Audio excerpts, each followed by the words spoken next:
Hey everyone, it's Mike. It is November the 9th, 2016, and we had some amazing news overnight.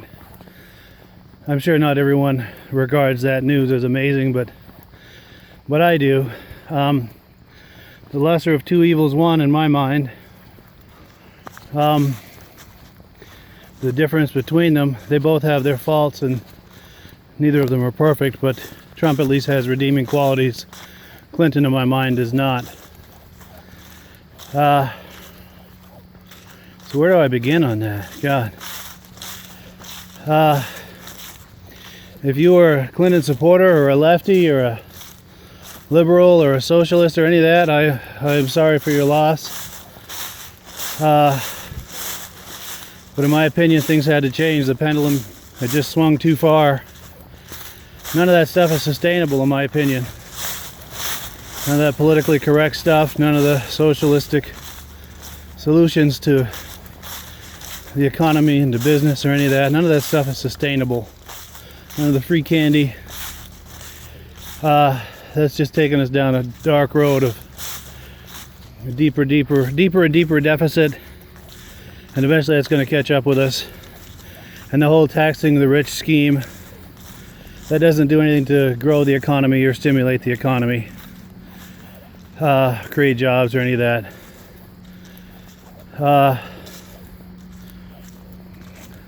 And the whole politically correct thing, I mean, I'm all for social justice, but it just has gone too far. It's selective and it's agenda driven. You're championing the rights of some, trampling the rights of others, and forcing a whole bunch of stuff down a lot of people's throats. Creates a kind of intolerance that we saw 50 years ago with the religious right. The left, in my mind, is not that much different from the religious right. The pendulum swings. That's what I mean when the pendulum swings. 50 years ago, the religious right was in control, much like the left is today. They fancied themselves as the self-imposed arbiters of public opinion, and we're not shy in any way about imposing their so-called morality and bullshit on the general public. And that's what we've come to with the left today. Even though I agree with some of the positions on both sides, I'm not into imposing. That's why I'm a libertarian. I'm a live and let live kind of guy. I don't agree with the winner-take-all mentality that whoever's in charge is going to beat the other side into submission and keep them there for as long as they can and feel entitled to that. And it's the only way they're going to be happy. As long as that's the model, the pendulum will keep swinging. Now, as far as where it's going to go, with this whole Trump thing, the pendulum could very well swing, in 8 years or however many years to get to where there's backlash on that too. And I don't agree with that. Somehow, we have to find a way to all live together and just have that spirit of live and let live. And we're missing the point of being a free country, is that whatever our idea is of how we want to live our lives and who we want to partner with and just the way we want to do things, as long as we're not hurting anyone or victimizing other people or anything like that, it's completely your business. If someone's a homosexual or transgender or has a safety pin in their nose or whatever their trip is, it's not my trip. I can't say that I like it or that I'm comfortable with it, but I accept it because I believe in the whole live and let live model. I just shrug it off and go on my way, and they have a right to do that, and I have a right to pursue my idea of the way I want to live, what I think is right for me. And I'm not about doing crime or victimizing people or taking unfair advantage of people or any of that. So to me, that's the long-term solution. I don't know if it's going to happen. Don't know how it's going to happen. I'm not the solution boy here. But in my mind, if we want to have any kind of long-term unity and undo a lot of this divisiveness and rancor and hostility, open hostility that exists today, we have to find a way to do that. So let's talk about Trump for a minute. There are negatives and there are positives. The negative for me has always been his personality. He's a professional asshole, very likely a psychopath and a narcissist and who knows what else. And when you're a celebrity, it's still ugly. It's absolutely ugly. But you're a celebrity. You're not running for office. You're not, I don't know. It is different. But when you're running for office, you have to present yourself as living by a higher standard and a higher code of conduct and ethics. And that certainly is a conflict. And it's a turnoff for a lot of people, especially women, with a lot of the comments that have come up that he's made and just his general attitude. I think most of that is talk. It certainly is ugly, but the way I rationalize it is there's not a one of us, male or female, that in what we believe to be a private conversation have made derogatory comments about people we find attractive or unattractive or what we'd like to do with them or to them or not, whatever. We've all made those comments, and our hope is that it never goes beyond the people we're talking to, because if it did, it would most certainly bite us in the ass just like it has with Donald Trump. So I get that the objection that people have to his personality. That is a negative. I worry about his ability to be a diplomat on a world stage, the way he gets into bitch fights with celebrities. He can't do that now as a president. And he may be a lot of things, but he's a bright guy. I think he understands that. And he has to come off as presidential now and stay presidential. Not an option anymore. He has to be a diplomat now. As to whether that will be a challenge for him and how much of a challenge, we'll see. It's not a day that goes by where you're not seeing a president on TV or YouTube or newspapers, and it won't be long before we know if this guy is capable of diplomacy. Now onto the pluses. There are quite a few pluses, and I've always disliked him pretty intensely, but in the last couple of months I have to admit that I am warming to him, and that warmth is getting warmer. Does that come out right? So here are the positives. Given our sad state of affairs, we've gotten there. I'm talking about the deficit, the erosion of the Constitution, just the slow breakdown of society, corruption of government, all that stuff. We've gotten there by bureaucrats from hell on both sides of the aisle. Now, I think that it's time now for someone who's not a bureaucrat, someone who knows how to get things done. And say what you will about his personality or anything else you want to say about him, but this guy knows how to get things done. He's built an empire for himself. He started with a small empire, but he leveraged it into like a colossal empire. A lot of people who inherit money or a business will run it into the ground. Well, he didn't run it into the ground. He grew it into something 1,000 times bigger than it ever was when he started. That's impressive. So he knows how to get things done. He knows how to do numbers and the bottom line. He knows how to run a business. He knows how to administrate. Knows how to work with a team. So I'm encouraged by that, because our economy is the top issue as far as I'm concerned. The economy, the deficit, and of course the Constitution. So let's talk about the economy and the deficit. Taxing the rich, like I said, is not the answer. That doesn't do anything to grow the economy. All it helps is the government, which is getting way too big, way too intrusive. But that's the constitutional part. So I think he has plans and the ability, since he knows how to get things done and he's a businessman, to make this great land of ours into a business-friendly environment. Bring a lot of those businesses that have gone overseas back, and keep some of the businesses that might consider going overseas, keep them here. That will stimulate jobs in the economy and grow the tax base, and that's just good for everybody. Get this economy humming again, because without the economy we can't fight any other social injustices or any of that other stuff. So that's a big plus for me. That's a huge plus, because the economy, I think we're on the edge of a precipice. I think the stock market in the near future is probably going to have a huge correction. That's been propped up and manipulated by quantitative easing and the Federal Reserve and a whole host of other things for far too long as just unsustainable, and that's going to correct no matter who's in office. I think that's just coming. Now, how hard that corrects, how far that corrects, and how dire the consequences of that are is anybody's guess. I don't know.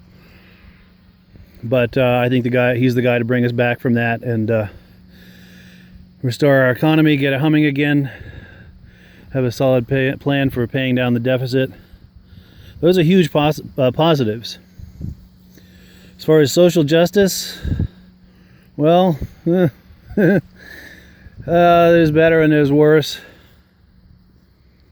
But those are things that can be worked on no matter who's in office or what's going on. But it's a lot harder to do if you're living in a cardboard box and don't know where your next meal is coming from. That ceases to be the priority at that point, and we really need to prioritize. And I'm not belittling or minimizing any kind of social justice things. I'm a big advocate of that. But it has to be for all people. It can't be selective, it can't be agenda driven, and it can't be at the expense of others. You can't use that as a battering ram against conservatives or traditionals or rural people or people who don't understand or agree with some of the things that you're talking about. You have to work together. And I don't know how to do that. I'm just foaming off at the mouth here with my thoughts and opinions. We have to do that together, not as a battering ram. Because when you don't, you're looking at the divisiveness and rancor and hostility that exists today. That's how we got to that place, in my opinion. So we have to take a breath on the social justice, find I hate to use this term, a kinder, gentler way to do it. Without the battering ram. And that's hard. That's hard. Seems like I had more on that. But the other thing I was going to say about the whole justice thing, using it as a battering ram, now you're setting things up. These people you're trying to protect, you're putting them in harm's way by the conflict that's created and the hostility and the divisiveness. Look at the transgender bathroom issue situation. I get both sides of that. It is a genuine dilemma. But saying, hey, just use whatever bathroom you want, I don't think is very smart. I get the dilemma. I understand why you would say that. But you're putting people in harm's way, because a lot of people who are going to have a real problem with that are going to, you could have people harmed. People being assaulted because they have a problem with you going in there, a man dressed as a woman, going into the ladies' room, walking in there behind their 8-year-old daughter. Now that's probably just a simple misunderstanding, but I get how a parent could be triggered on that. Go in there and do something really horrible. That's considered assault. The law certainly won't be on your side. But the damage is done at that point, law on your side or not. I don't think any of us wants to see that happening. It's, for the most part, it's probably just a misunderstanding. I'm sure the person going in there behind the 8-year-old daughter or whatever, I'm just using that as a example, probably doesn't have intentions of doing something other than going there to use the bathroom, but it doesn't look good. And you mess with the bear cub and the mama bear or the papa bear sees that, nature takes its course. It is what it is. I'm not saying it's right, but you really want to put people in that harm's way. You really want to do that. I don't want to do that. I don't want to see that conflict. I don't know what the answer is, and I don't want to go on and on about the transgender thing. I've already talked about that in a previous video, and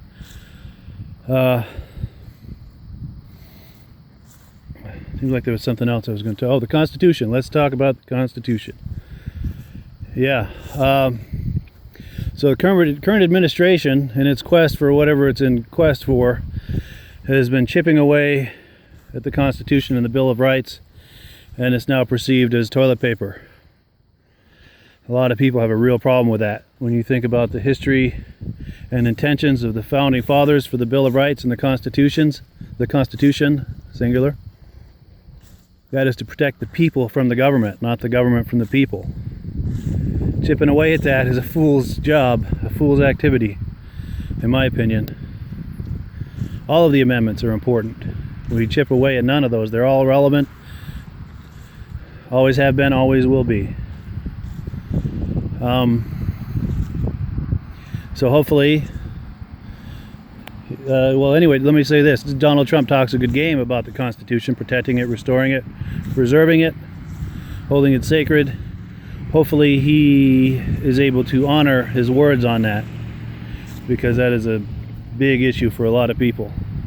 I'm all for social justice and improving conditions for anyone and everyone, but not at the expense of the Constitution.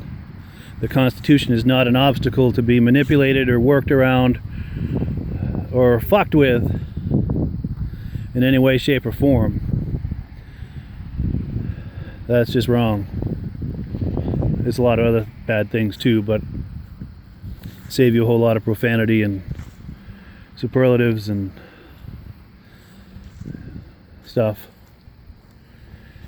So I think the economy is a victor in this. I think the Constitution is a victor in this. I think the common man is a victor in this, because the left, sorry if you're a lefty, but the left, as of late, from what I can see, is just buying for the bi-coastal elite. The rest of the country be damned. Fuck you, rural America. Fuck you, conservatives. Fuck you, traditionalists. Fuck you, Christians. That's not right. That's not social justice to me. Now, one of the exceptions I have to give some clarification on is the whole comment about the Christian thing, because it goes back to what I was saying about the religious right 50 years ago. There was a time when they were the big bad wolf, imposing their moral bullshit on the rest of the crowd, the rest of the country. And I'm all about freedom of religion. Whatever your beliefs are, that's your business, your prerogative. You have an absolute right to that. I honor that and I celebrate that. But when you start imposing that on others, that is a whole other game, whole other problem. Unconstitutional, unacceptable. It certainly gets my back up and I head for the door when I see that, smell that, hear that. And so the Christians or whatever, historically they were once the big bad wolf doing what the left is now, but now the tables have turned, and it's not right. What do they say about this? The two rights don't make a wrong, or what the hell am I trying to say? There's a cliche there. Just because you did it to me doesn't mean I have the right to do it to you. There's a really poetic cliche for that, and I can't think of it, but I think you know what I mean, and you're probably saying it looking at the screen while I'm struggling to pull it up in my brain. But anyway, that's my ramble on that, my rant. However things play out, hopefully better days are ahead. I think we've got some bumps in the road in the short term, but hopefully we can get on a positive path, positive track, find a little bit of unity, and reduce some of the tensions and the divisiveness and hostility and all that stuff, because it's gotten pretty intense, and I don't think that's sustainable. And I think if that continues on the path it is, they're just going to be hell to pay for everyone. There's a no-win situation there. So hopefully we can find a way to kind of bring that in and heal some of that stuff. Hopefully Donald Trump can be a unifier. It remains to be seen. His acceptance speech last night was certainly very presidential and was very unifying and all of that. Hopefully it gave people who are upset about this some comfort. It gave me some confidence that maybe we've got the right guy in there. But we'll see. He's got to be held accountable just like everybody else, and he will be. A lot of people watching on both sides. So we'll see. Anyway, what am I, 19 minutes into this? Holy crap. Well, if you're still with me after all this, I appreciate your staying in there this long. Whether What are your thoughts, opinions, feelings? What's your take on all this? Where do you think we're going? Do you think certainly change is coming one way or another? Whether you think it's good, bad, or otherwise? What's your take on all that? Thanks for watching. Have a great day.